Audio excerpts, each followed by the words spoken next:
यहाँ पे बोलते हैं कि लोगों को उदाहरण प्रस्तुति के लिए कार्य करना चाहिए। तो हमने यहाँ तक देखा था 25वें श्लोक तक। तो आज हम 26वें श्लोक से शुरू करेंगे। तो बोलते हैं यहाँ पर, ना बुद्धि भेदम जनयेत अज्ञानम कर्म संगिना जोषयेत सर्व कर्माणि विद्वान युक्त समाचर। तो विद्वान व्यक्ति को चाहिए कि वह सकाम कर्मों से आसक्त अज्ञानी पुरुषों को कर्म करने से रोके नहीं, ताकि उनको मन को विचलित न हो, अपितु भक्ति भाव से कर्म करते हुए वो उन्हें सभी प्रकार के कार्यों में लगाए, जिससे कृष्ण भावना अमृत का क्रमिक विकास हो। तो कहने का मतलब क्या है? यह सिद्धांत संपूर्ण वैदिक अनुष्ठानों की पराकाष्ठा है। सारे अनुष्ठान, सारे यज्ञ कृत्य तथा वेदों में परपोट से पढ़ रहा हूँ। भौतिक कार्यों के लिए जो भी निर्देश है उन सबों समेत सारी वस्तु कृष्ण को जानने के निमित्त है और हमारे जीवन के चरम लक्ष्य है। लेकिन बद्ध जीव इंद्रिय तृप्ति में अतिरिक्त और कुछ नहीं जानते, इंद्रिय तृप्ति के अतिरिक्त कुछ नहीं जानते, अतः वे वेदों का अध्ययन इस दृष्टि से करते हैं कि इंद्रिय तृप्ति के हेतु से ही करते हैं। ठीक है ना? किंतु सकाम कर्मों तथा वैदिक अनुष्ठानों के द्वारा नियमित इंद्रिय तृप्ति के माध्यम से मनुष्य धीरे धीरे कृष्ण भावना अमृत प्राप्त होता है। मतलब यहाँ पे भगवान बोले, तो आपको लोगों को फोर्सफुली उनको विचलित करने की जरूरत नहीं है। उनको थोड़ा बोल के देखो, एक मिनट। हाँ, उनको थोड़ा बोल के देखें, मान गए तो ठीक है, फिर ज्यादा फोर्स करने की जरूरत नहीं है। थोड़े 1 2 बार 3 बार ट्राई कर सकते हैं। ठीक है ना? कहने का मतलब है, देखो, हाँ, जितनी विनम्र पूर्वक ट्राई कर सकते हैं इतना देखो। तो अगर फिर भी नहीं मानते तो उनको विचलित मत करिए, बोलते हैं यहाँ पर, रोके नहीं ताकि उनके मन विचलित ना हो। फिर बोलते हैं, किंतु सकाम कर्म तथा वैदिक अनुष्ठानों द्वारा सकाम कर्म, लेकिन ये इस लोगों की बात है जो वेदों पे आधारित सकाम कर्म कर रहे हैं। के लिए विद्वान व्यक्ति को चाहिए कि वह सकाम कर्मों से आसक्त अज्ञानी पुरुषों को कर्म करने से रोके नहीं। मतलब वेदी के विधानों के हिसाब से, यहाँ पे वो चीज नहीं बताई गई कि वेदों के विरुद्ध कर रहे हैं, उसके बारे में बात नहीं की है। ठीक है? तो उनका क्या करना चाहिए? किंतु सकाम कर्मों तथा वैदिक अनुष्ठानों के द्वारा नियमित इंद्र तृप्ति के माध्यम से मनुष्य धीरे धीरे कृष्ण भावना अमृत को प्राप्त होता है। अतः कृष्ण भावना अमृत में स्वरूप सिद्ध जीव को चाहिए कि अन्यों को अपना कार्य करने या समझने में बाधा न पहुंचाए। अथवा कृष्ण भावना अमृत में स्वरूप सिद्ध जीव को चाहिए कि अन्यों को अपना कार्य करने या समझने में बाधा न पहुंचे, अपितु उन्हें यह प्रदर्शित करे कि किस प्रकार सारे कर्मफल कृष्ण की सेवा में समर्पित किया जाता है।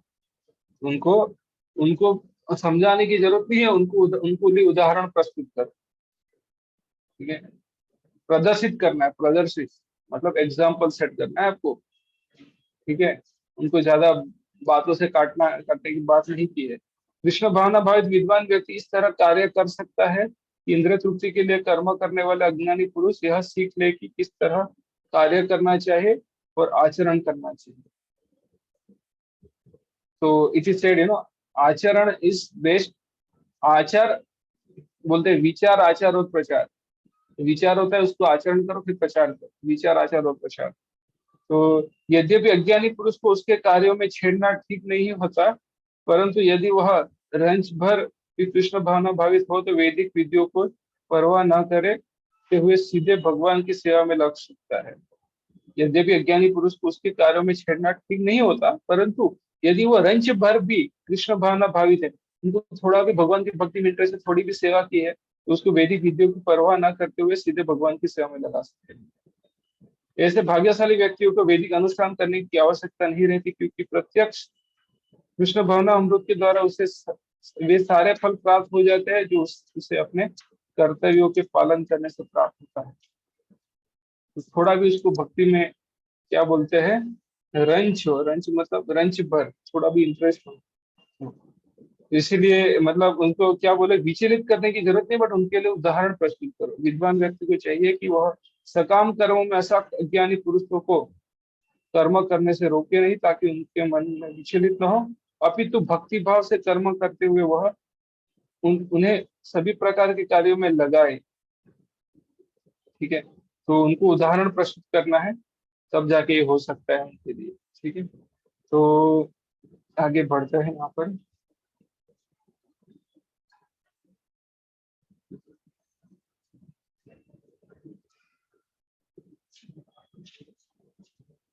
हाँ, अभी अगला श्लोक आता है यहाँ पर।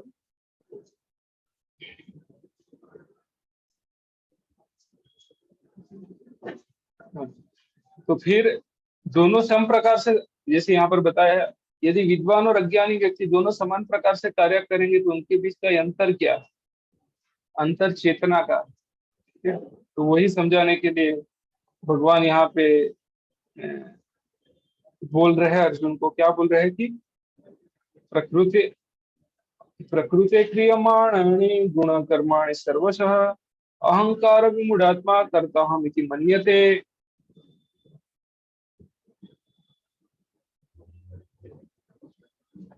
तो वो क्या बोल रहे हैं, जीवात्मा अहंकार के प्रभाव से मोहग्रस्त होकर अपने आप को समस्त कर्मों का कर्ता मान बैठता है, जबकि वास्तव में वे प्रकृति के तीनों गुणों द्वारा संपन्न किए जाते हैं। मतलब कहने का मतलब क्या है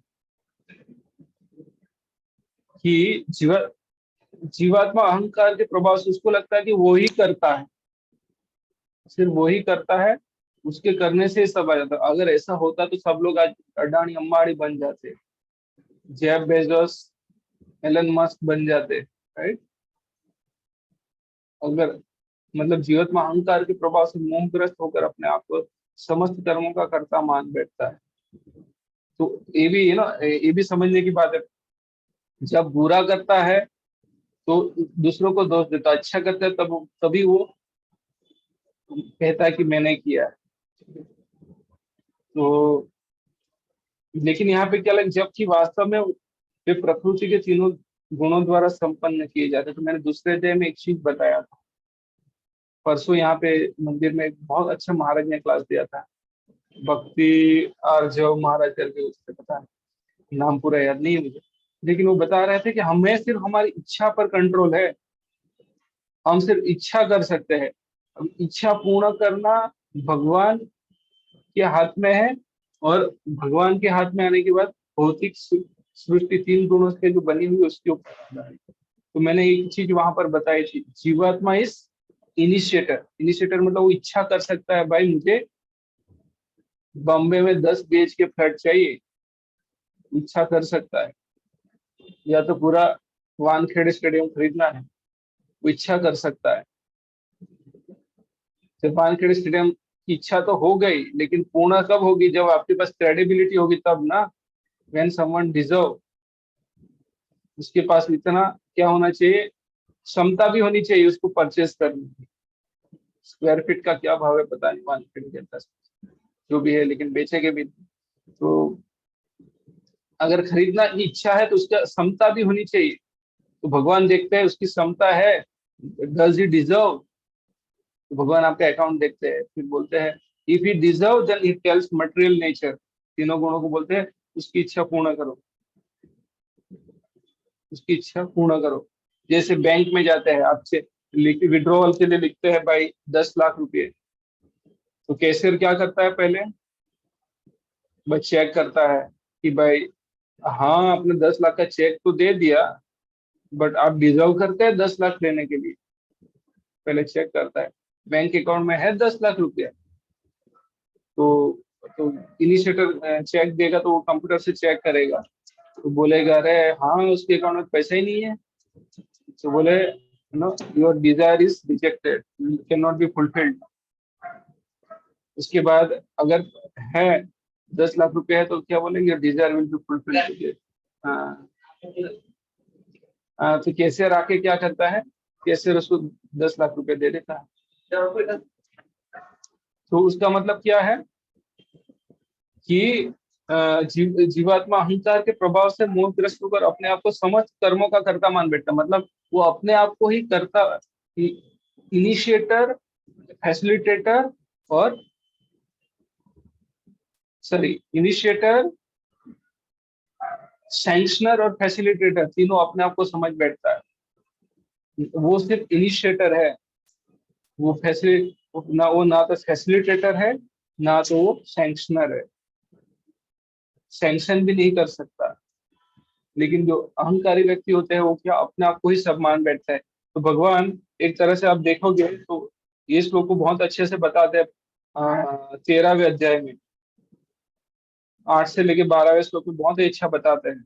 वो क्या सोचते हैं अहंकारी पुरुष।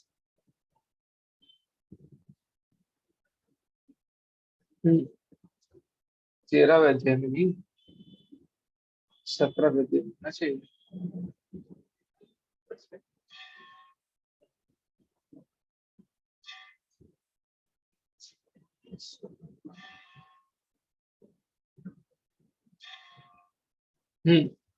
The demonic person thinks that so much wealth do I have, आज मेरे पास इतना धन है, I will gain more according to my scheme, मेरी प्लान के हिसाब से मुझे और धन मिलेगा। आज मेरा बहुत, आज मेरे पास इतना है, and it will increase in the future, भविष्य में वो बढ़ जाएगा। और ही इज माई एनिमी, वो मेरा दुश्मन है, आई हैव किल्ड हिम, उसको मैंने मार डाला, and my other enemies will also be killed, और मेरे दूसरे दुश्मन भी मारे जाएंगे। फिर बोलता है I am the Lord of everything, I am ईश्वरो अहम अहम भोगी, वो शब्द भगवान ने यूज किया है यहाँ पे। ईश्वरो अहम अहम भोगी, सिद्धो अहम बलवान सुखी। ये बहुत ही अच्छा श्लोक है। तो ये लोग समझते हैं I am the Lord of everything, मैं सबका भोगता हूँ, सॉरी भगवान हूँ। आई एम द एंजॉयर, मैं भोगता हूँ, मैं परफेक्ट हूँ, मैं पावरफुल हूँ और हैप्पी हूँ, मैं सबसे ज्यादा धनी व्यक्ति हूँ, और सारे रिलेटिव से घिरा हुआ हूँ, मतलब surrounded by, there is no one so powerful and happy as I am. फिर वो ऐसे व्यक्ति क्या करता है, लोगों को दिखाने के लिए यज्ञ करता है, भगवान को प्रसन्न करने के लिए नहीं, लोगों को दिखाने के लिए। फिर लोगों को दिखाने के लिए दान करते हैं, और उस प्रकार से अपने एंजॉय करते हैं। तो ये मेंटालिटी होती है लोगों की, ठीक है। तो भगवान यहाँ पर इनडायरेक्टली ऐसे लोगों की बात करें। मैं इस श्लोक पर ज्यादा समय दे रहा हूँ क्योंकि बहुत सारे लोग इस श्लोक को समझते नहीं, 2.47 को भी नहीं समझते, उसको भी नहीं समझते। तो भगवान यहाँ पर यही कहना चाहते हैं, जीवात्मा अहंकार के प्रभाव से मोहग्रस्त होकर अपने आप को समस्त कर्मों का कर्ता मान बैठते हैं, जबकि वास्तव में वे प्रकृति के 3 गुणों से संपन्न होते हैं। समझ गए ना। बेसिकली ये कार्य संपन्न किसके होते हैं, भगवान अगर सैंक्शन कर देते हैं, उसके बाद संपन्न कौन करता है, 3 गुण। मटेरियल नेचर ही आपकी इच्छाओं को फैसिलिटेट करते हैं, राइट।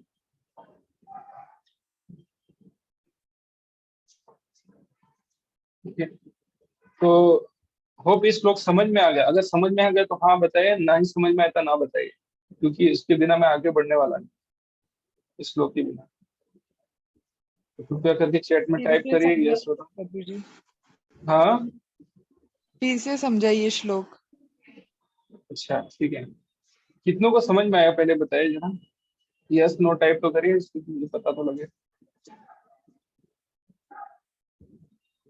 ओके, सबसे पहले चलो बहुत आसान करते हैं। जीवात्मा अहंकार के प्रभाव से मोहग्रस्त होकर क्या करता है, अप, अपने आप को समस्त कर्मों का कर्ता मान बैठता है। चलिए, एक कितने को लगता है कि ये सही है कि भाई हम ही करता है, कितनों को लगता है। जिनको समझ में नहीं आया वो बताइए, क्या आपको लगता है कि ये सही है कि हम ही करता है समस्त कार्यों की, मतलब हम ही करता है, मतलब हमारी सिर्फ इच्छा पे कंट्रोल है, लेकिन सारे कार्य जो होता है हम ही क्या बोलते हैं, सारे कार्य हमसे ही संपूर्ण होते हैं। कितने लोग उसको मानते हैं। जिसको समझ में नहीं आया वो बताएगा। नहीं ना। अगर ऐसा होता तो मैं जैसे बोला सारे अडानी अंबानी बन जाते, और जेफ बेजोस एलन मस्क बन जाते, सब लोग सचिन तेंदुलकर बन जाते। अभी कौन है नया क्रिकेटर पता नहीं, वो भी है, काफी लोगों के फेवरेट है, बट ऐसा बन जाते। ठीक है। तो वो हो नहीं सकता, मतलब हमारे अलावा कोई और भी है जिसके ऊपर हमारे कार्य का फल निर्धारित है, हम अकेले ऊपर निर्धारित नहीं है। तो वो कौन है, तो वो दूसरा प्रश्न ये बनता है। तो हम तो सिर्फ इच्छा कर सकते हैं, जैसे मैंने बताया, हमें बॉम्बे में भाई वानखेड़े स्टेडियम खरीदना है, उसके लिए इतना तो पैसा भी तो होना चाहिए, पैसा नहीं है। तो जब आप वानखेड़े स्ट्रीम खरीदना है, आप बोलोगे किसी को, तो वहां की अथॉरिटी की पहले चेक करेगा, उसको चाहिए, बट वेदर इट डिजर्व और नॉट। आप डिजर्व ही नहीं करते हैं, तो वो डिजर्व कर रहे हैं नहीं कर रहे, कोई अथॉरिटी को चेक करेगा। वो अथॉरिटी कौन है? वो सैंक्शन करने वाला कौन? अथॉरिटी मतलब द वन हु सैंक्शन। वो कौन है? भगवान परमात्मा है, जो हमारे हृदय में रहते हैं, वो सैंक्शन करते हैं। बस ही डिजर्व और नॉट डिजर्व। અને डिजर्व और नॉट डिजर्व कैसे आता है? कर्मणा दैव नेत्रेण। दैव नेत्र परमात्मा है, और आपके कर्म भी रहते हैं। सिर्फ अपने हिसाब से नहीं, वो चेक भी करते हैं आपके कर्म उसके अनुरूप है या नहीं, उसके हिसाब से आपने, आपके पास इतनी क्रेडिबिलिटी है या नहीं। जैसे बैंक में लोन लेने जाते हैं, तो क्या करते हैं? लोन ऐसे तो दे नहीं देते, देखते हैं भाई उसके पास क्या बैकअप क्या है। मुझे पता नहीं, लोन लिया नहीं कभी, बट बैकअप मतलब जो भी है उसके लिए, भाई कैसे आप तो लोन चुका नहीं पाओ, चुका नहीं पाओगे तो हमें क्या दोगे, ऐसा कुछ रहता है ना, गारंटर क्या बोलते हैं, पता नहीं।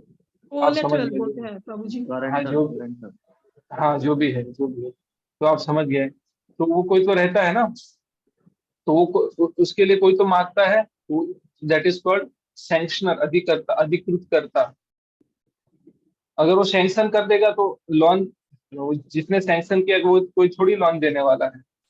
कोई जो और दूसरा व्यक्ति होगा वो पैसा देगा आपको, या जो पर्टिकुलर व्यक्ति होगा वो देगा। तो यहाँ पे भगवान ने सैंक्शन कर दिया, फिर उसकी पूर्णता कौन करेगी? मटेरियल शक्ति, भगवान की शक्ति करेगी, राइट। तो समझ में आ गया होगा आपको अभी? हाँ। ओके, ठीक है। तो अपने आप को अहंकार के बस उसका एक ही प्रॉब्लम है, जीवात्मा अपनी इच्छा गलत कर बैठता है, वही सबसे बड़ा प्रॉब्लम है। तो हमने भक्ति रसामृत सिंधु में एक बार मैंने पूरा एक चैप्टर लिया था, उस दिन भगवत गीता का क्लास मैंने नहीं दिया था, उसमें यही समझाया था। इसीलिए मैंने समझा था कि इधर आने वाला था, भगवत गीता में भी। तो वहां पे क्या है, हम हरिनाम तो करते हैं, हरिनाम करने से सारे पाप के कर्म का, पाप के क्या बोलते हैं, पाप कर्म के फल, reaction of all sinful activities चली जाती है, ठीक है। लेकिन फिर भी बार बार हरिनाम करने के बाद भी हम पीड़ित रहते हैं। क्यों? हरिनाम करने से जितने भी पाप कर्म किए थे उसके फल तो नष्ट चले हो जाते हैं, लेकिन हमारी इच्छा अभी चेंज नहीं हुई है। तो गलत इच्छा की वजह से हमें सजा मिलती है। वो गलत इच्छा की वजह से हम अपराध, और स्पेशली हरिनाम, भगवान का नाम जप करने के बाद सारे पाप कर्मों के फल से धो की धुलाई तो हो जाती है, लेकिन हम अपराध भी कर बैठते हैं, वो भी एक हमें पीड़ा का कारण होता है, ठीक है। तो इच्छा जो हमारी, जो बोलते हैं ना, इग्नोरेंस की वजह से टेंडेंसीज है, कुटम, कुटम बीजम पापम। ओके, तो कुटम मतलब क्या है? भाई मुझे वो स्त्री और पुरुष को भोगना चाहिए या नहीं चाहिए? अब डाउटफुल है तो वो कुटम है। लेकिन मुझे भोगना है तो आपकी इच्छा हो गई। किस दिन भोगोगा? कल। तो कल आप पाप कर्म कल भोग गया तो पाप कर्म हो गया। तो उसकी वो इच्छा नहीं जाती, तो हमें वो इच्छा, हमें कंट्रोल करनी है वो इच्छा को। वो हमें उसको और भक्ति करने से धीरे धीरे चली जाती है, वो अलग है। तो जबकि वास्तव में वे प्रकृति के तीनों गुणों द्वारा संपन्न किए जाते हैं। होप ये समझ में आ गया होगा अभी। तो दो व्यक्ति जिनसे एक कृष्ण भावना भावित है और दूसरा भौतिक चेतना वाला है, समान स्तर पर कार्य करते हुए समान पद पर प्रतीत हो सकते हैं। जैसे यहाँ पे बताया, यदि विद्वान और अज्ञानी व्यक्ति दोनों समान प्रकार से कार्य करेंगे तो उनके बीच का अंतर क्या है? तो प्रभुपाद तात्पर्य में वो लिख रहे हैं यहाँ पर, ठीक है ना। बहुत ही अच्छा लिखा है। तो आप कैसे समझोगे? समान पद पर प्रतीत हो सकते हैं, किंतु उनके पदों में आकाश पाताल का अंतर रहता है। कैसे? भौतिक चेतना वाला व्यक्ति अहंकार के कारण आश्वस्त रहता है कि वही सभी वस्तुओं का करता है। वह यह नहीं जानता कि शरीर की रचना प्रकृति द्वारा हुई है, जो परमेश्वर की अध्यक्षता में कार्य करती है। हो गया क्लियर? जीवा इच्छा करता है, परमात्मा की अध्यक्षता इज सैंक्शनर, एंड फैसिलिटेटर इस प्रकृति। ठीक है। भौतिकवादी व्यक्ति यह नहीं जानता है कि अंत तो गत्वा वह कृष्ण के अधीन है। अहंकारवश ऐसा व्यक्ति हर कोई को स्वतंत्र रूप से करने का श्रेय लेना चाहता है और यही उसका अज्ञान का लक्षण है। तो हमने 18वें अध्याय के 13वें श्लोक में आता है कि कार्य की सफलता पांच चीजों पर आधारित है। आत्मा, शरीर, समय, इंद्रिया और भगवान। आत्मा, शरीर, समय, इंद्रिया और भगवान, ये पांच चीजों पर आधारित है। अभी किसी को मैराथन में भाग लेना है, जैसे मुझे लगता था मैं मैराथन में भाग लूं, लेकिन कभी दौड़ ही नहीं पाया। ठीक है। तो मैराथन में भाग लेना है, लेकिन इंद्रिया ही साथ नहीं दे रही है, तो क्या करोगे? कर्म इंद्रिया, पैर नहीं साथ दे रहे, हाथ नहीं दे रहे। लेकिन जब किसी ने दौड़ लगाते हैं, 10 किलोमीटर दौड़ लगाते, पूरे कंधे दुख जाते हैं। ठीक है।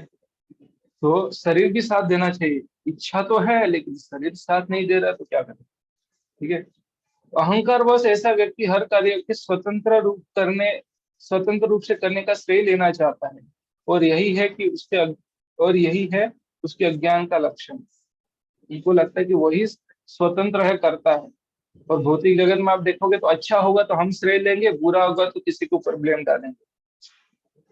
ये वो दूसरे अज्ञानता का लक्षण है। उसे यह ज्ञान नहीं है कि उसके इस स्थूल तथा सूक्ष्म शरीर की रचना प्रकृति द्वारा भगवान की अध्यक्षता में की गई है, अतः उसके सारे शारीरिक तथा मानसिक कार्य कृष्ण भावना अमृत में रहकर कृष्ण की सेवा में तत्पर होने चाहिए। लेकिन उसके जो सारे कार्य भगवान की सेवा में यूटिलाइज करना चाहिए, जिसने दिया है उसकी सेवा में यूटिलाइज करना चाहिए। अज्ञानी व्यक्ति यह भूल जाता है कि भगवान ऋषिकेश कहलाते हैं, अर्थात वे शरीर के इंद्रियों के स्वामी हैं। इंद्रिय तृप्ति के लिए इंद्रियों का निरंतर उपयोग करते रहने से वह अहंकार के कारण इंद्रिय तृप्ति के लिए इंद्रियों को का निरंतर उपयोग करते रहने से वह अहंकार के कारण वस्तुतः मोहग्रस्त हो जाता है, जिससे वह कृष्ण के साथ अपने शाश्वत संबंध को भूल जाता है। जैसे एक बार हमने गलती से भी इंद्रिय तृप्ति कर लिया, किसी ने गलती से, जैसे मैंने जीवन में कभी रसमलाई नहीं खाई थी, पर बैंगलोर गया था और मेरे मैनेजर ने बोला रसमलाई बहुत अच्छी है। मैंने कभी खाई नहीं थी, उसने खिलाया, उसके बाद उसका टेस्ट लग गया, तो कभी कभी याद आता है तो वापस खाने का मन करता है। तो कभी कभी क्या होता है, हमने इंद्रिय तृप्ति की नहीं है लेकिन गलती से कर ली, तो उसकी आदत लगती है जी, तो उसका टेस्ट हमारे मन में स्टोर हो गया, और वो टेस्ट की वजह से वापस इंद्रिय अच्छा टेस्ट लगा हमें, तो वापस इंद्रिय तृप्ति करने का मन करता है। तो उसके बाद बार बार साइकिल चलेगा, एक बार किया, दोबारा किया, तीसरी बार किया, उसके बाद हमारी वो जो कुटम है, कुटम में रहता, करूँ या ना करूँ, तो कुटम से हमेशा आंसर मिलता करो, इच्छा स्ट्रांग हो जाती है, तो हैबिट बन जाती है, और वो हैबिट को चेंज करना बहुत मुश्किल है, और वो भक्ति से ही जाती है। तो उसको हैबिट को रीप्रोग्राम करने के लिए हमें क्या करना पड़ता है? उसको बार बार जब भी इंद्र तृतीया आते फिर भी उसको भगवान की सेवा में लगाना, भगवान की सेवा में लगाना, भगवान की सेवा में लगाना, उसको रिसाइकल करना, रिवर्स साइकिल में लाना पड़ता है, रिसाइकलिंग। ठीक है ना? तो ये है। फिर आगे बताते भगवान, तत्ववित्तु महाबाहो गुण कर्म विभागयो गुणागुणेषु वर्तन्त इति मत्वा न सज्जते। हे महाबाहो, भक्ति भावमय कर्म तथा सकाम कर्म के भेद को भली बातें जानते हुए वे जो परम सत्य को जानने वाला है, वो कभी भी अपने आप को इंद्रियों में तथा इंद्रिय तृप्ति में नहीं लगाता। तो उसके देखिए, भक्ति भावमय कर्म तथा सकाम कर्म के भेद को, भक्ति भावमय कर्म मतलब समझ गया ना, सकाम कर्म के भेद को भली भांति जानते हुए जो परम सत्य को जानने वाला है, मतलब जो ज्ञानी पुरुष है। ज्ञानी पुरुष मतलब, ज्ञानी पुरुष की व्याख्या क्या है? One who is MSc, one who knows MSc, one who knows matter spirit and controller of both. Matter मतलब जड़ तत्व, स्पिरिट मतलब आत्मा, and controller of both means Vishnu तत्व, और इनको जानता है वो ज्ञानी पुरुष कहलाता है। तो जो तो है महाभाव, भक्तिमय कर्म तथा सकाम कर्म के भेद को भली भांति जानने से हुए जो परम सत्य को जानने वाला है, वह कभी भी अपने आप को इंद्रियों में तथा इंद्रिय तृप्ति में नहीं लगाता। वो अपनी इंद्रिय तृप्ति के लिए कभी कार्य ही नहीं करेगा। ठीक है।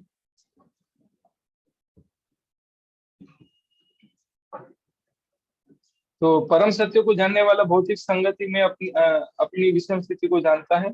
वह जानता है कि वह भगवान कृष्ण का अंश है और उसका स्थान उस भौतिक सृष्टि में नहीं होना चाहिए। वह अपने वास्तविक स्वरूप को भगवान के अंश के रूप में जानता है, जो सच्चिद आनंद है, और उसे यह अनुभूति होती है रहती है कि मैं किसी कारण से देहात्म बुद्धि में फंस चुका हूँ। अपने अस्तित्व की शुद्ध अवस्था में उसे सारे कार्य भगवान कृष्ण की सेवा में नियोजित करने चाहिए। फलतः वह अपने आप कृष्ण भावनामृत के कार्यों में लगाता है और भौतिक इंद्रियों के कार्य को प्रति स्वभाव तो अनासक्त हो जाता है, क्योंकि ये परिस्थिति जन्य तथा अस्थायी है। ये परिस्थिति जन्य तथा अस्थायी है। वह जानता है कि इसके जीवन की भौतिक दशा भगवान के नियंत्रण में है। फलतः वह सभी प्रकार के भौतिक बंधनों से विचलित नहीं होता, क्योंकि वह उन्हें भगवान की कृपा मानता है। श्रीमद् भागवत के अनुसार जो व्यक्ति परम सत्य को ब्रह्म, परमा तथा भक्ति भगवान इन तीन विभिन्न रूपों में जानता है, वह तत्वविद कहलाता है, क्योंकि वह परमेश्वर के साथ अपने वास्तविक संबंध को जानता है। ठीक है, ये समझ में आ गया होगा। अभी थोड़ा जल्दी जाते हैं, 5 मिनट 7 मिनट में 6 7 8 श्लोक करना है अभी। अभी इससे सारी चीज समझ में आ जाएगी अगर क्लियर है। बोलते हैं, प्रकृते गुण सम्मूढ़ सज्जन्ते गुण कर्मसु तान कृष्ण विदो मंदा कृष्ण बिन विचाल्यते। माया के गुणों से मोहग्रस्त होने पर अज्ञानी पुरुष क्या करता है? माया के गुणों से मोहग्रस्त, सॉरी,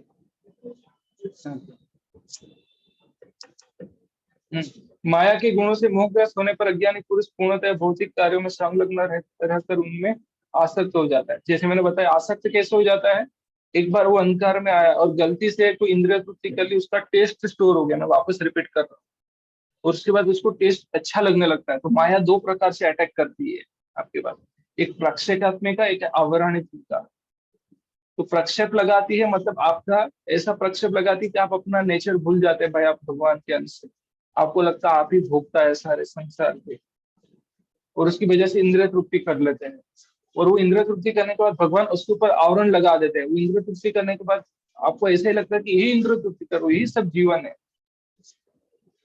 ठीक है, और आपको लगता नहीं कि आप सफरिंग कर रहे हैं। सफरिंग करने के बाद भी आपको ऐसा लग रहा है कि भोग कर रहे हैं आप।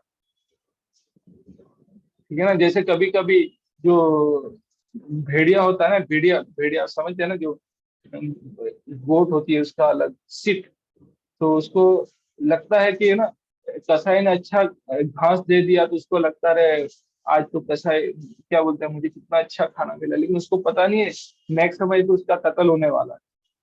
तो ऐसा हाल है हमारा। ठीक है,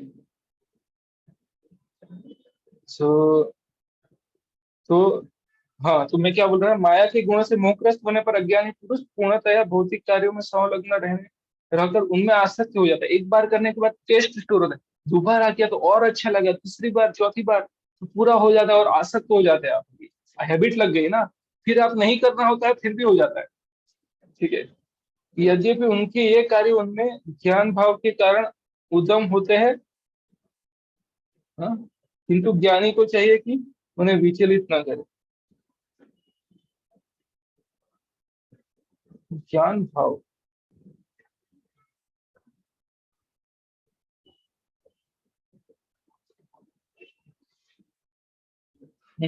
और अज्ञान, हाँ, ज्ञान नहीं है कुछ, तो मैं सोचा वही ऐसे कैसे। यद्यपि इनके कार्य उनमें अज्ञान भाव के कारण, ज्ञान नहीं अज्ञान भाव के कारण अदम होते हैं, किंतु ज्ञानी को चाहिए कि उन्हें विचलित न करे। अज्ञान है, ठीक है ना। प्रकृति गुण सम्मूढ़ सज्जन्ते गुण कर्म तान कृष्ण विदो मंदन अकृष्ण विन न विचाल्यते। तो अज्ञान भाव के कारण, देखो तो लिखा होगा अल्प ज्ञान, अज्ञान भाव के कारण है। ज्ञान भाव नहीं, अज्ञान भाव है। जैसे इंग्लिश में मैंने देख लिया, अज्ञान भाव है। एक पुराना पीडीएफ है, मुझे सही मिला नहीं, मैंने हिंदी का कहीं ना कहीं से ढूंढा है। तो यहाँ पे लिखा है, although this duties are incurred due to the performers lack of knowledge. Lack of knowledge मतलब अज्ञान भाव। ठीक है, ठीक है ना। तो क्या है, यद्यपि उनके ये कार्य उनमें ज्ञान भाव के कारण अदम होते, अज्ञान भाव के कारण अदम होते, किंतु ज्ञानी को चाहिए कि उन्हें विचलित ना करे।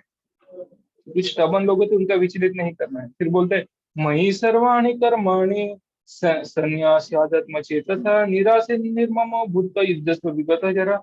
अतः हे अर्जुन, अपने सारे कार्यों को मुझ पर अर्पित करके मेरे पूर्ण ज्ञान से युक्त होकर लाभ की आकांक्षा से रहित, स्वामित्व के किसी दावे के बिना तथा आलस्य से रहित होकर युद्ध करो। बेसिकली भगवान उनको बोल रहे हैं, इसीलिए कि लोगों को उदाहरण हे अतः अर्जुन, अपने सारे कर्म मुझ में समर्पित करके मेरे पूर्ण ज्ञान से युक्त होकर लाभ की आकांक्षा से रहित,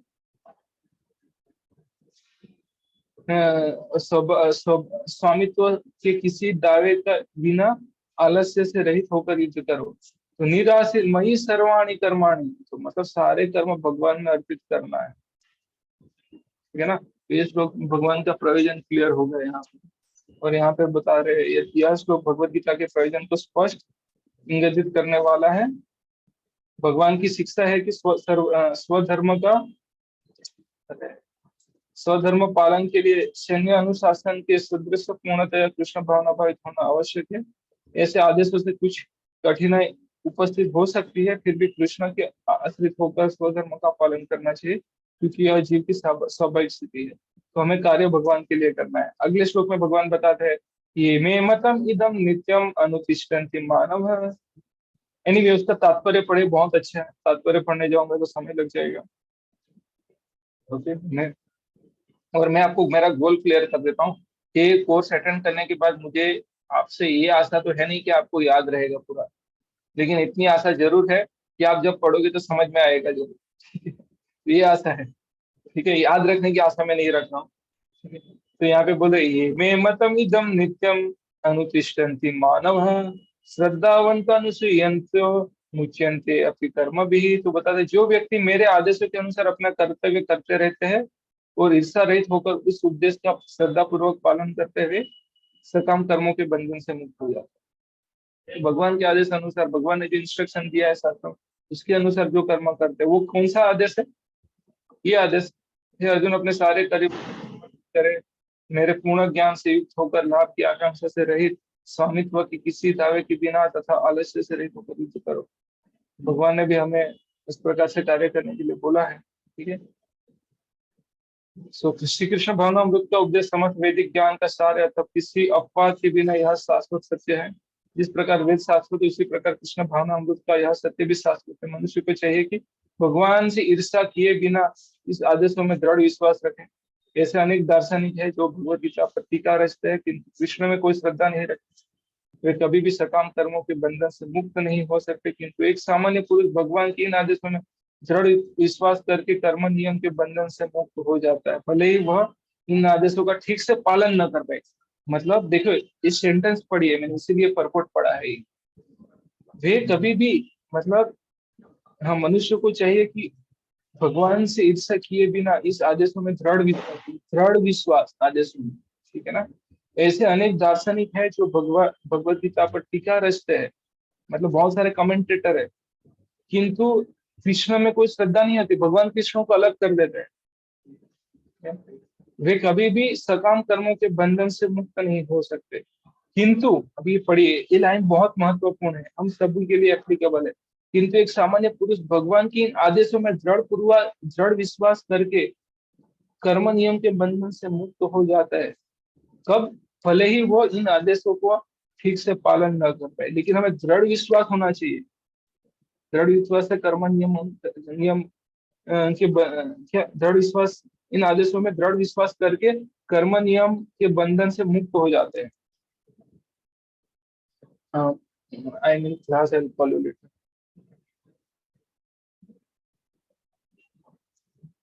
हाँ, भले ही वह इन आदेशों का ठीक से पालन न कर पाए, किंतु क्योंकि मनुष्य इस नियम से रुष्ट नहीं होता और पराजय तथा निराशा का विचार किए बिना निष्ठा पूर्वक कार्य करता है, अतः वह विशुद्ध कृष्ण भावनामृत को प्राप्त करता है। मतलब दृढ़ विश्वास करके भले ही हम ठीक से ना कर पाए, लेकिन दृढ़ विश्वास करके अगर हम कोशिश करते हैं तो क्या होता है, किंतु चूंकि मनुष्य इस नियम से रुष्ट नहीं होता और पराजय तथा निराशा का विचार किए बिना, रुष्ट मतलब भगवान के प्रति उनकी ईर्षा नहीं है, ठीक है। यहाँ पर मतलब भगवान को बोला है तो कर देंगे हंसी खुशी, विश्वास रखिए, हाँ भाई मेरे अच्छे के लिए ही बोला होगा। नहीं तो बोलते हमारे ये क्यों बोल दिया, वो क्यों बोल दिया। ठीक है, तो ऐसे व्यक्ति भगवान कृष्ण भावनामृत को प्राप्त कर सकते हैं। चले 9:30 बजे तक मैं ले लेता हूँ, हो जाएगा, 3 श्लोक और करना है मुझे। बोलते हैं ये तुम अभ्यासो यंत नानुतिष्ठन्ति में मथा, लेकिन ये तो जो पालन करने वाले हैं उसका है, अभी जो पालन नहीं कर रहे उसका क्या है, बोलते हैं ये तो अब अभ्यासुयंत नानुतिष्ठन्ति में मतम सर्वज्ञान विमूढ़ां स्थान विद्धि नष्टान अचेतसः। किंतु जो ईर्ष्यावश इन उद्देश्यों की उपेक्षा करता है और इनका पालन नहीं करते हैं, उन्हें समस्त ज्ञान से रहित, दिग्भ्रमित, दिग्भ्रमित मतलब दिशा दिग मतलब कहाँ, तथा सिद्धि के प्रयासों में नष्ट भ्रष्ट समझना चाहिए। दिग्भ्रमित का मतलब क्या होगा, बीफुल्ड, दिग्भ्रमित हो गया मतलब। But those who out of envy disregard this teaching and do not follow them regularly are to be considered bereft। मतलब हम देखिए पिछले वाला श्लोक बोल रहा था हमें उनके आदेशों में विश्वास है, हम पालन करने की कोशिश करें लेकिन अच्छे से पालन नहीं कर सकते, फिर भी हम क्या है कर्म बंधन से मुक्त हो जाते हैं। लेकिन यहाँ पे बोले but those who out of envy disregard the teaching and do not follow them regularly. हम क्या कर रहे हैं यहाँ पे, हम जो ईर्ष्यावश इन उद्देश्य की उपेक्षा करते हैं और इनका पालन नहीं करते, उन्हें समस्त ज्ञान से रहित, दिग्भ्रमित तथा सिद्धि के प्रयासों में नष्ट भ्रष्ट समझना चाहिए। ये जो विदुर भगवान के आदेशों का पालन नहीं करने वाला है, बोलते हैं यहाँ पे सदृशम चेष्ट से स्वस्य प्रकृति ज्ञानवान अपनी प्रकृति अंतिभूतानि निजः किं करिष्यसि। ज्ञानी पुरुष भी अपनी प्रकृति के अनुसार कार्य करता है, क्योंकि सभी प्राणी तीनों गुणों से प्राप्त अपनी प्रकृति का ही अनुसरण करता है। भले दमन से तो भला दमन से क्या हो सकता है। तो देखिए ये श्लोक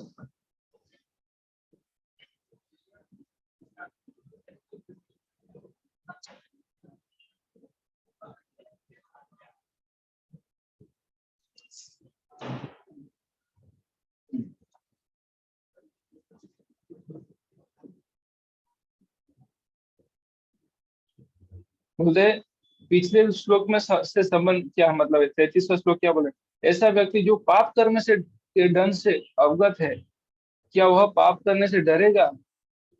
कुछ लोग ऐसा होता है उसको पाप कर्म के हम डराते हैं, पाप करने लगेगा, ये लगेगा, पुलिस पकड़ेगी, फिर भी कुछ लोग अरे क्या पकड़ेगी, फिर भी करता है उसको पता होने के बाद, पकड़ किसी को पकड़ा हुआ देखने के बाद भी वो करता है।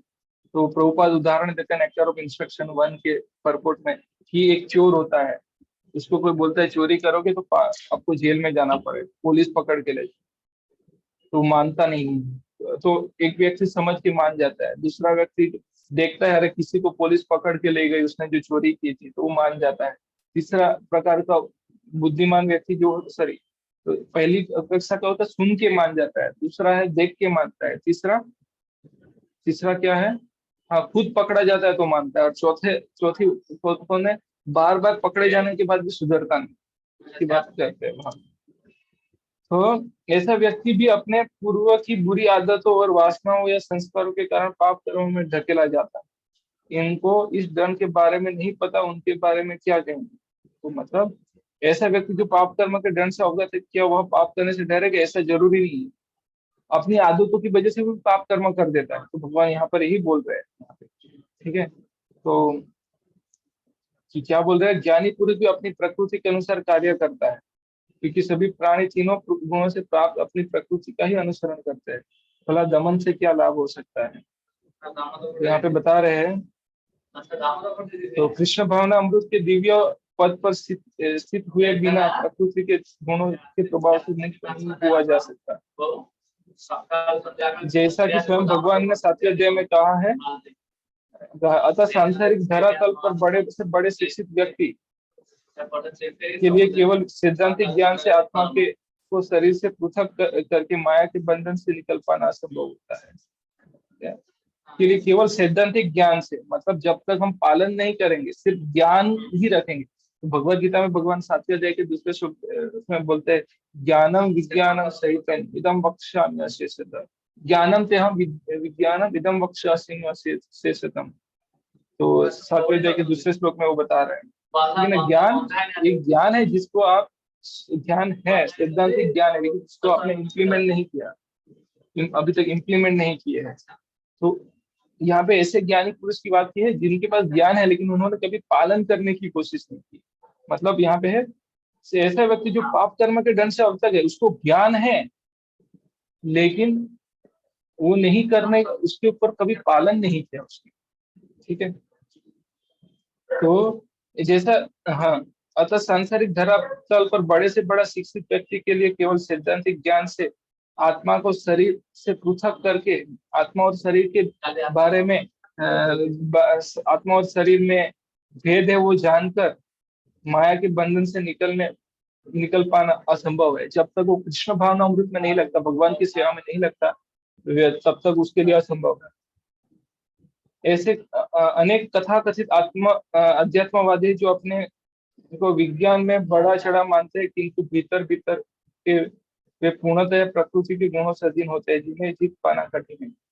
ज्ञान की दृष्टि से कोई कितना ही विद्वान क्यों हो, किंतु भौतिक प्रकृति के दीर्घकालीन संगति के कारण वह बंधन में रहता है। कृष्ण भावना अमृत उसे भौतिक बंधन से छूटने में सहायक होता है, भले ही कोई अपने नियत कर्मों के करने में संलग्न क्यों न रहे। मतलब अगर कोई नियत कर्म नहीं करते हैं जैसे वर्णाश्रम कर्म, फिर भी अगर कृष्ण भावना अमृत में लगे तो मुक्त हो जाएगा। अतः पूर्णतः कृष्ण भावना भक्त हुए बिना नियत कर्मों का परित्याग नहीं करना चाहिए। किसी को भी सहस अपने नियत कर्म त्याग कर तथाकथित योगी या कृत्रिम अध्यात्मवादी नहीं बनना चाहिए। अच्छा तो यह होगा कि यथास्थिति में रहकर श्रेष्ठ प्रशिक्षण के अंतर्गत कृष्ण भावना अमृत प्राप्त करने का प्रयत्न करना चाहिए। तो जो अब तो बेसिकली ना यहाँ पे भगवान बोल रहे हैं try to practise Krishna consciousness based in given situation. कभी कभी घर से इतना प्रेशर होता है तो in particular given situation whatever best you can do we should do. ठीक है, तो जो दी हुई सिचुएशन में जो बेस्ट, इसलिए यहाँ पे बोल रहे हैं ज्ञानी पुरुष भी अपने प्रकृति के अनुसार कार्य करता है, क्योंकि सभी प्राणी तीनों गुणों से प्राप्त अपनी प्रकृति का ही अनुसरण करते हैं, भला दमन से क्या लाभ होगा। तो यहाँ पे जो इनको पता है, जो ईर्ष्यावश अपने उद्देश्यों की उपेक्षा करते हैं और इनका पालन नहीं करते हैं, उन्हें समस्त ज्ञान से रहित मतलब नष्ट भ्रष्ट समझना चाहिए। लेकिन जो व्यक्ति उसको ज्ञान नहीं होगा तो उसके बारे में क्या कहना। ठीक है, फिर भगवान बोलते हैं कि उसको कैसे दमन करना चाहिए, वो अगले श्लोक में बोलते हैं इंद्रियस्य अर्थे राग द्वेषो व्यस्थितो तयोर्निवसमागच्छेत् तो भी उसके परिपंथिनो। तो प्रत्येक इंद्रिय तथा उसके विषय से संबंधित राग द्वेष को व्यवस्थित करने का नियम होता है। अभी इंद्रियों को राग और द्वेष मतलब कौन से इंद्रिय तृप्ति से कैसे रोकना है और भगवान की सेवा में उसको कैसे जोड़ना है, उसके नियम है। ठीक है, हमारी इंद्र तृप्ति से हमारी इंद्रियों को कैसे रोकना है और हमारी इंद्रियों को भगवान की सेवा में कैसे लगाना है, उसका नियम है। मनुष्य को ऐसे राग तथा द्वेष के वशीभूत नहीं होना चाहिए, क्योंकि ये आत्म साक्षात्कार के मार्ग में अवरोधक होते हैं। ठीक है, तो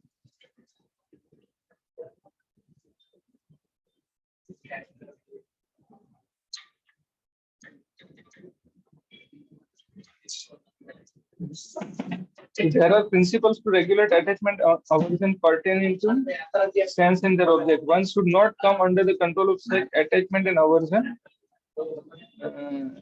हाँ, तो हमें राग द्वेष को कंट्रोल करने का नियम है। ओके, लेकिन राग द्वेष के कंट्रोल में नहीं आना चाहिए, because they are stumbling block on the path of self realization. They are stumbling block on the path of self realization. तो वो क्या है, आत्म साक्षात्कार के मार्ग में अवरोधक है। ठीक है, तो अगला श्लोक से हम अंत करते हैं। इसीलिए बोलते श्रेयान् स्वधर्म विगुणः परधर्म स्वनुष्ठिता स्वधर्म निधनम श्रेय परो धर्म भयावह। अपने नियत कर्मों का दोषपूर्ण ढंग से संपन्न करना भी अन्य के कर्मों का भली भांति करने से श्रेयकर है। स्वीय कर्म को करते हुए मरना पराये कर्मों से प्रवृत्त होने की अपेक्षा श्रेष्ठ है, क्योंकि अन्य किसी के मार्ग का अनुसरण करना भयावह होता है। तो हम अगले श्लोक से कल चर्चा करेंगे और मैं कल ही ये बताऊंगा इस श्लोक के बारे में। तो कल हम तीसरे अध्याय को अच्छे से समाप्त कर देंगे। अभी 6-7 ही श्लोक बाकी है। तो बहुत बहुत धन्यवाद। हरे कृष्णा।